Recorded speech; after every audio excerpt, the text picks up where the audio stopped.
शहरी क्षेत्र की संगोष्ठी। आपको लोगों ने बताया कि पटना में बहुत दिनों तक रहा हूँ।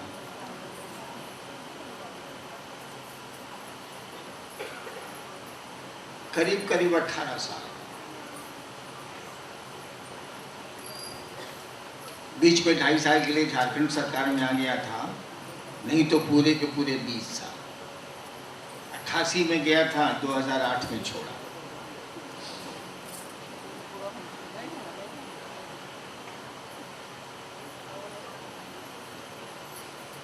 आप लोगों को देख के एक बात मुझको याद आ गई, भूल गया था।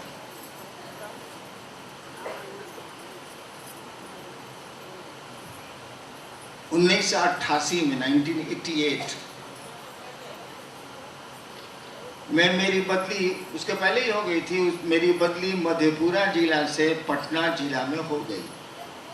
सरकार ने कर दिया 6 साल के बाद। मैं 6 साल मधेपुरा में रहा।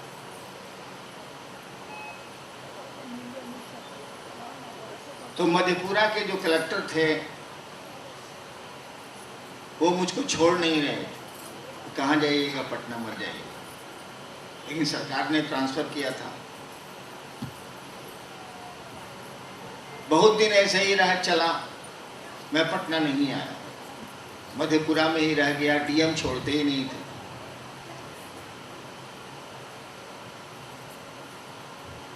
आज ही जाके सरकार ने एक वायरलेस भेजा मधेपुरा कलेक्टर को कि हरिनारायण जी पटना आए, नहीं तो उनको हम लोग सस्पेंड कर दें।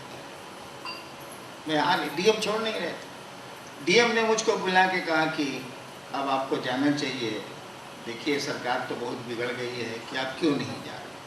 हम कहा हम तो जा ही रहे हैं, आप छोड़िएगा तब ना हम जाए। खैर, मेरे मकान मालिक थे मदन बाबू, वकील, अभी मधेपुरा का 6 वकील।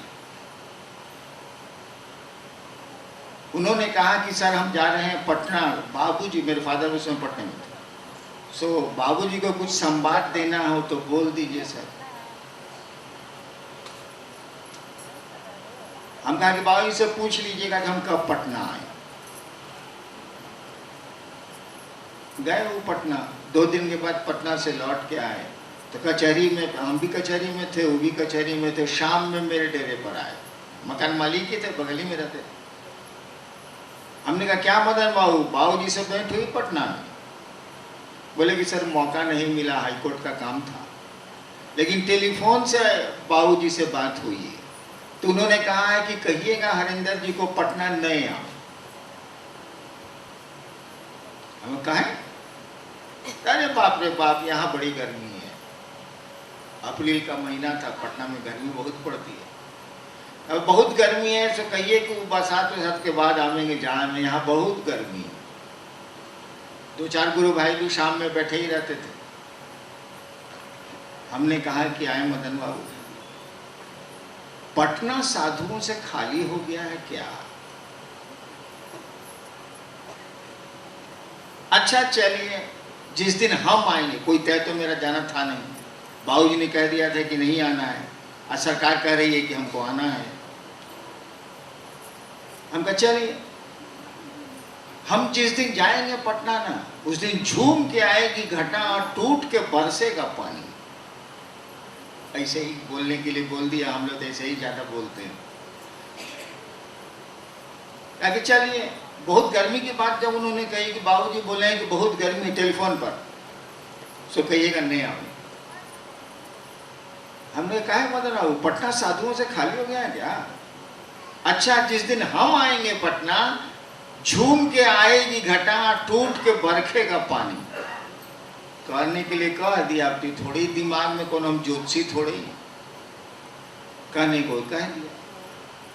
आना तो पड़ा ही, सरकार ने बदली की थी, आना तो पड़ेगा ही। 2-3 महीने के बाद मुझको आना पड़ा पटना। गर्मी बहुत थी, तो ट्रेन से मैं आया हाजीपुर। सहरसा की ट्रेन जीएल चलती थी, गुवाहाटी लखनऊ मेल, वो हाजीपुर से पास करती थी। मैं उससे आया हाजीपुर। हाजीपुर में मैंने पटने में खबर कर दी थी कि मेरी गाड़ी भेज दीजिएगा। बाबूजी को, बाबूजी नहीं थे, बाहर गए थे। जैसे हाजीपुर स्टेशन पर मैं और मेरा परिवार और कुछ पहुंचाने वाले लोग उतरे, और सामान 2-3 दिन पहले हम ट्रक से भेज दिया था पटना, और मधेपुरा के गुरु भाई जो आज भी हैं, विजेंद्र यादव और जयकृष्ण यादव, ये लोग ट्रक पर आए थे मेरा सामान लेके, पहले ही चल दिए थे। जैसे ही मैं हाजीपुर स्टेशन में शाम का वक्त था उतरा, टप टप पानी बरसना शुरू हुआ। दौड़ के हम लोग गाड़ी में घुसे किसी तरह से हाजीपुर स्टेशन। हाजीपुर स्टेशन से जैसे गाड़ी से निकले, इतनी बारिश इतनी बारिश इतनी बारिश कि ड्राइवर ने कहा कि हम गाड़ी नहीं चला रहे। दिखता ही नहीं था, खाली पानी पानी। हमने कहा तुम उतरो, और उसी गाड़ी में, उस पानी बहुत तेज था, उसी गाड़ी में उसको इधर किया, हम भीतरे भीतर उसके सीट पर आए और गाड़ी को अपने से लेके चले। 3 घंटा लगा मुझको, सड़क पर तो कोई आदमी था नहीं, खाली पानी था। 3 घंटा मुझको लगा पटना बाबूजी के डेरे पर आने। जैसे आया मैं डेरे पे, बारिश वैसे हो रही थी, तो विजेंद्र यादव और जयकृष्ण यादव और 2-3 आदमी जो ट्रक से आए थे, वो लोग बरामदा में बैठ के कांप रहे थे। अप्रैल या मई का महीना। हम कह रहे तुम लोग यहाँ भीग आ रहा है, तो भीतर भीतर भीतर जाओ। कहा कि सर भीतरों तो झटास। हमको देखो नहीं यार, तो ट्रक का सब सामान भीग गया होगा, तुम लोग भी भीग गए। शुरू हुई थी जिस दिन माघ शिव गुरु की, जिस शुरुआत में हम लोगों ने इस काम को शुरू किया था, वो प्रारंभ का दिन। उन्हीं दिनों ये दरोगा बने थे, और पूरे सीने में वो एक बोर्ड था कि शिव को गुरु मान के व्यक्ति के लौकिक कौन सी प्रयोजन स्वयं सिद्ध होते हैं, जो हम लोग बनाए थे उस समय। पूरे पटना में ही बोर्ड लगा के घूम गए थे शिव गुरु की बात लेके। हालांकि उस समय शिव से पटने में कहाँ थे, 2-3-4 मुश्किल से थे। इसीलिए बेचारे को दर्द बहुत है पटने के लिए। पटने में काम करने में बड़ी परेशानी हुई है लोगों को, इसीलिए उनको भाषण बड़ा गर्म जोशी का था, मैं सुन रहा था। ज़रूरत अब इसकी नहीं, अब ज़रूरत है हमको आपको काम करनी। और बरखा अभी बोल रही थी कि क्या छोटी छोटी बातों पे ध्यान देते। जो गुरु ने हमको आपको कहा,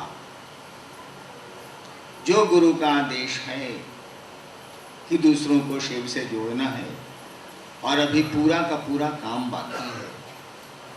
बिहार में थोड़ा बहुत तो काम हुआ है, उत्तर प्रदेश के पूर्वांचल में काम चल रहा, चल तो सब जगह रहा, लेकिन अभी बहुत काम बाकी है। और छोटी छोटी बातों पर अगर हम आप ध्यान देंगे तो इतना बड़ा काम होगा कैसे। और भूलते क्यों हैं आपके, मौसम बदलते हैं। अरे कभी गर्म हवा चलती है, कभी ठंडी हवा चलती है, कभी बारिश का मौसम आता है।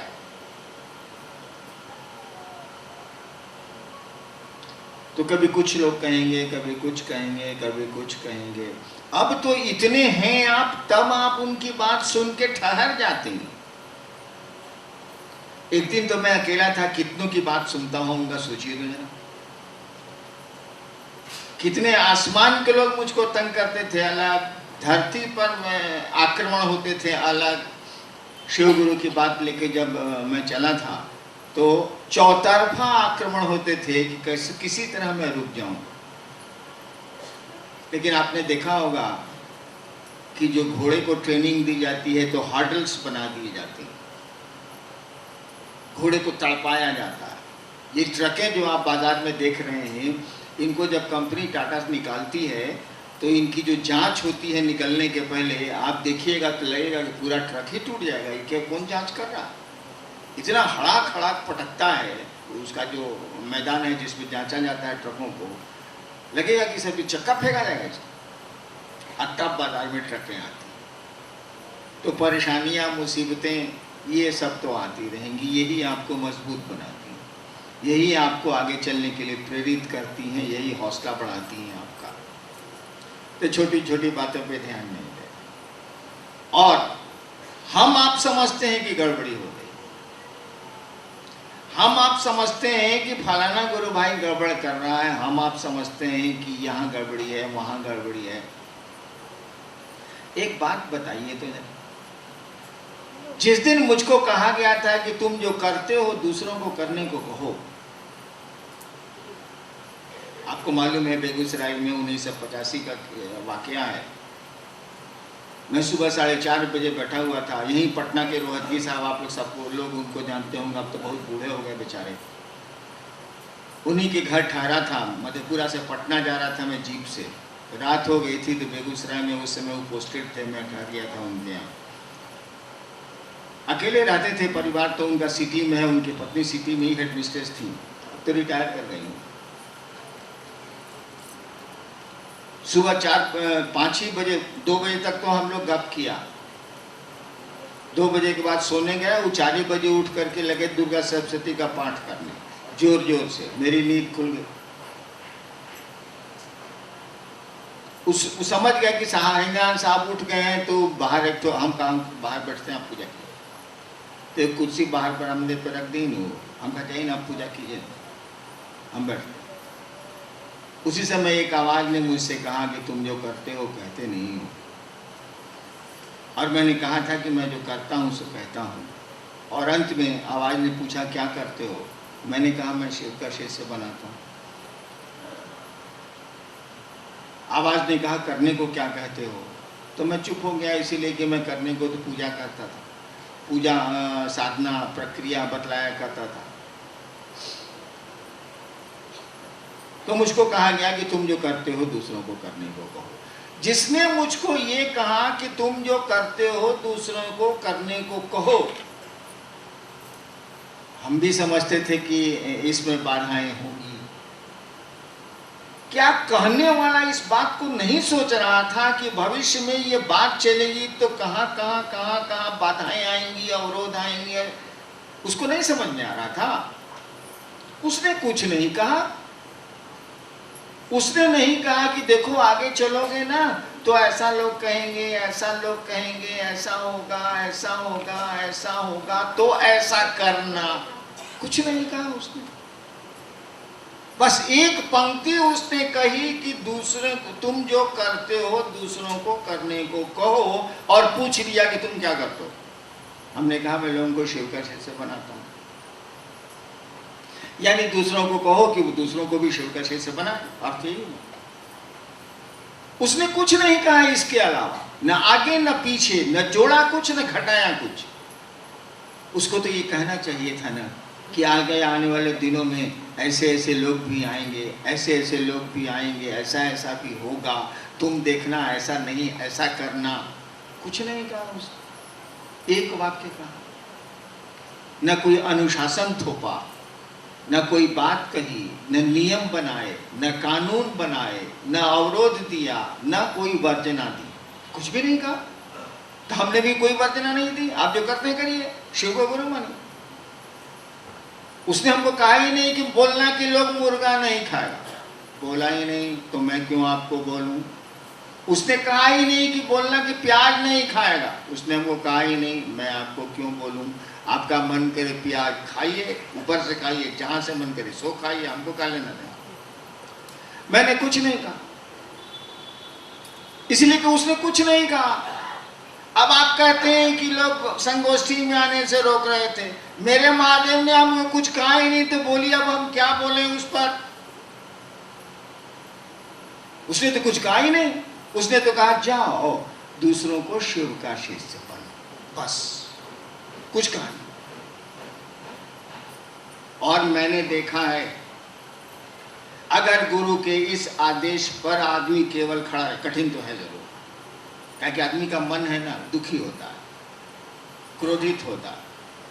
लेकिन अगर इस बात पर आदमी खड़ा रहे कि हमारा गुरु का जो आदेश है मुझको करना है, अगल बगल क्या होता है हमको कोई मतलब नहीं, एक दिन वो बहुत आगे निकल जाएगा और सारी चीजें जो उसके लिए अवरोध का काम कर रही हैं, रुकावट का काम कर रही हैं, वो टूट जाएंगी। काहे कि उसके बाद बहुत साल तो बीत गए। शिव गुरु की बात चली है 1982 से, 82 से, और मैंने अपने मन से शुरू किया। मुझको किसी ने कहा भी नहीं, महादेव का आदेश थोड़ा ही है कि महादेव की चर्चा करो ना, वो अपने मन से हम शुरू किया था। वो तो 3-4 साल के बाद उन्होंने कहा कि तुम काम जो कर रहे हो उसको ऐसे करो, खाली टेक्निक बदला, प्रक्रिया उसमें उन्होंने बदल दी, काम करने के लिए तो कहा नहीं था। इतने साल बीत गए, इतने लोग शिव गुरु से जुड़ते चले जा रहे हैं, जुड़ गए हैं, कहाँ कोई दिक्कत हुई है? उसने कुछ नहीं कहा है, हमने भी कुछ नहीं कहा है, आपको भी कुछ नहीं कहना चाहिए। महादेव ने तो कुछ कहा नहीं भैया, उसने तो कहा जाओ दूसरों को शिव गुरु से जोड़ो, शिव से जोड़ो, भाई तुम जो करते हो। मैंने कहा मैं शिव का शिष्य बनाता हूँ, आपको भी दूसरों को शिव का शिष्य बनाना चाहिए, गुरु का आदेश है करना चाहिए। बाकी बातों पे ध्यान ही मत दीजिए। मन दुखी हो चुप हो जाइए, मन क्रोधित हो चुप हो जाइए। काहे कि शिव शिष्यता के बॉस कौन है भाई साहब? आप ही कहते हैं मैं शिव का शिष्य हूँ, मैं शिव की शिष्या हूँ। इसका मानी आपके इस पथ के, इस मार्ग के बॉस तो है महादेव। आप ही कह रहे हैं शिव मेरे गुरु हैं, मैं शिव का शिष्य हूँ, महादेव ना है। अपना मतवा क्या खराब कर रहे हैं? छोड़िए। आपके गुरु ने जितना कहा उतना करने की कोशिश करिए, उतना का मन बनाइए, उसी के लिए उनसे दया मांगिए। जरूरत हो तो मेरी मदद ले लीजिए, मैं जितनी मदद कर सकूंगा कर दूंगा, ले लीजिए। इसके इधर उधर जाइएगा तब आपका मन खोर होगा, तब आपका मन ज्यादा दुखी होगा और कोई लाभ भी नहीं। उस महादेव को कुछ कहना चाहिए था ना भाई। जब उन्होंने कहा कि दूसरों को शिव का शिष्य बनाओ, तो उनको और बातें भी कहनी चाहिए थी ना। कुछ बोले ही नहीं मुझको, तो मैं क्यों बोलूंगा आपको? आपको भी चाहिए कि आप क्यों बोलेंगे, चुप रहेंगे। जितना भर काम है उतना करेंगे, उसके लिए समझाएंगे, उसके लिए कोशिश करेंगे, उसके लिए प्रेरित करेंगे, इतना भर करेंगे, बाकी छोड़ देंगे। बाकी बुझे महादेव, ढेर काबिल है हरिनारायण जी, तो है बुझे हरिनारायण जी, हमको इसे क्या मतलब? इसीलिए छोड़ देना है। और जो गुरु का आदेश है हमको आपको, उस दिशा में हमको आपको चलना है। चलिए। और इस पूरे देश में, अभी तो टारगेट देश ही है, अभी तो हमारा आपका लक्ष्य हम लोगों ने रखा है कि 3 साल में हम लोग पूरे देश के हर एक गांव, कस्बे में, शहर में शिव चर्चा को पहुंचा दी। जैसे बिहार में है ना कि अब कोई ऐसा नहीं मिलेगा जल्दी जो कहेगा हम जानते नहीं करते हैं कि शिव को। अब बिहार में ऐसा कम लोग, ऐसा भागा कम में होगा। ठीक यही स्थिति पूरे देश की तो हो जाए 3 साल में कि हाँ हम जानते हैं कि शिव गुरु है, लोग शिव को गुरु मानते हैं, हमने मानते, ठीक है मत मानिए, लेकिन आप जानते तो हैं, जान तो गए आप। कभी तो वक्त आएगा जब मानिएगा, सूचना तो मिल गई, थोड़ी समझ तो आ गई कि शिव गुरु हैं, लोग शिव को अपना गुरु मानते हैं। तो हम लोगों ने सोचा है कि 3 साल में इस काम को पूरे देश में पहुंचा दें। पटने में काम बहुत अच्छा हो रहा है, पटने की रिपोर्ट मुझको है, लेकिन आप भी वैसा ही साधु बनिए जो कहता है कि हम आएंगे तो झूम के आएगी घटा, टूट के बरखेगा पानी, और बारिश हो जाती है। आपको भी वैसा ही बनना। इन छोटी छोटी चीज़ों में अपने दिमाग को मत ले जाइए। शिव के जितना आपके गुरु ने कहा उतना करिए। वह महादेव आपके साथ है, उसकी दया है। कदम आपको उठाना, कोशिश आपको करनी है, प्रयास आपको करना है, उसकी दया है। अरे भैया ओकर दया बाकी रहुआ 2 गो बेटा हुई, केहू के 2 गो बेटा हुई, ससुरा पिया है नहीं के करो तो अब का कोई जाओ। उसे शिव की दया मान लीजिए है, उसके है कि उसको 2 गो बेटा हो। और उस ससुरा को कहा जा रहा है ब्याह कर ब्याह कर ब्याह कर ब्याह कर, कहता नहीं हम क्रिया खाए ब्याह नहीं करें। कदम तो उठाने होंगे, प्रयास तो करना ही, कोशिश तो करनी है। हम लोगों को कोशिश करनी चाहिए, छोटी छोटी बातों पे ध्यान नहीं देना चाहिए, आगे बढ़ना चाहिए। और बड़ा बढ़िया किसी गुरु भाई ने अभी मंच से कहा कि भैया मोबाइल का ज़माना है, कम्युनिकेशंस इतने अच्छे हो गए, संचार माध्यम इतने अच्छे हो गए हैं, आप मुख्यालय से पूछ क्यों नहीं लेते हैं?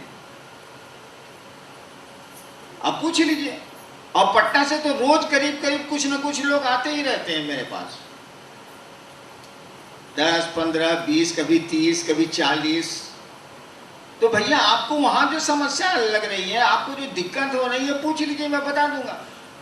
पूछिएगा मैंने, अब गुटरू गुटरू गुटरू गुटरू गुटरू गुटरू अपने मन में करिएगा, ये कैसे चले? हमसे पूछ लीजिए, मैं आपकी स्थिति को स्पष्ट कर दूंगा। फोन है, फोन से पूछ लीजिए। बहुत बरखा जी तो सबका फोन उठाती है, मुख्यालय में भी लोग उठाते ही होंगे।